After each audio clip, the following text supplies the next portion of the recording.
On a moonless night, the wind whispered eerie secrets through the swaying branches surrounding the old, abandoned mansion at the edge of town.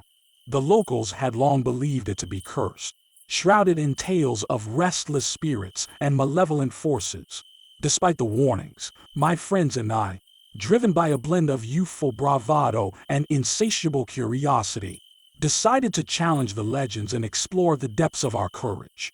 Our group consisted of four intrepid souls: Rachel, the ever-skeptical one; Jake, the daredevil always seeking adventure; Lily, the bookworm who knew more about the occult than any of us; and myself, Max, the superstitious believer who had proposed this forbidden endeavor in the first place.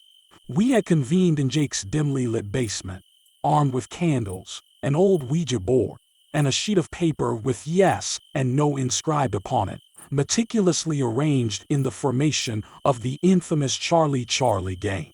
As the clock on the wall inexorably ticked towards the stroke of midnight, we assumed our positions around the creaky table. Lily, our resident expert, read aloud from a worn and ancient tome she had stumbled upon in the attic, explaining the intricacies of the ritual and its stringent rules.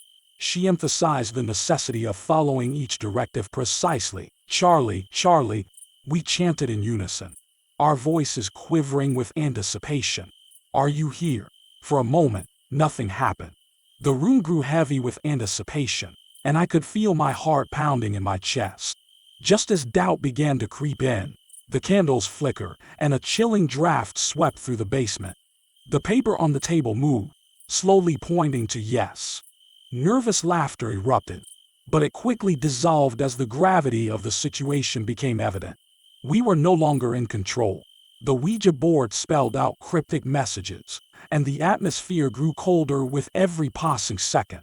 Lily's voice quivered as she continued to read from the book, her realization mounting that we had ventured far beyond our depths. Our original plan had been simple: summon Charlie, ask a few harmless questions for the sake of amusement, and then retreat for the night.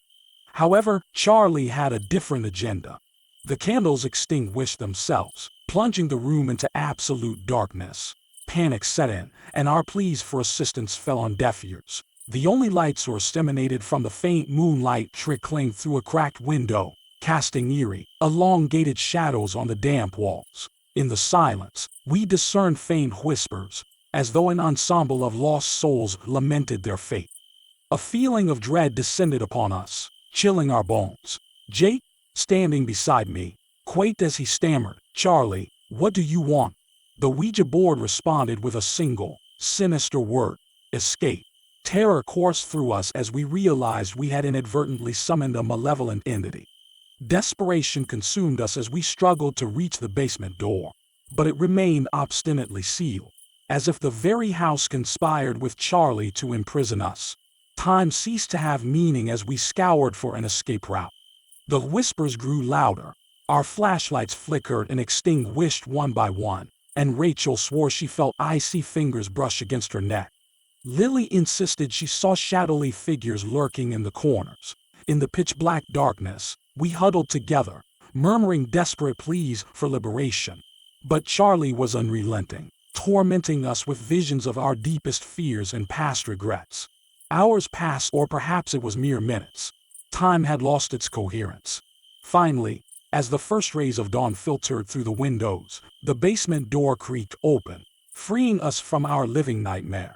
We staggered out, disheveled and traumatized, our faces etched with the horror we had witnessed. We vowed never to speak of the Charlie Charlie ritual again.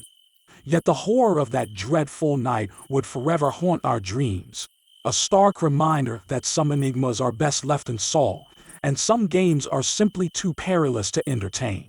The old mansion still looms at the edge of town, a grim and forbidding sentinel, guarding its secrets and the malevolent force we had unwittingly enshackled.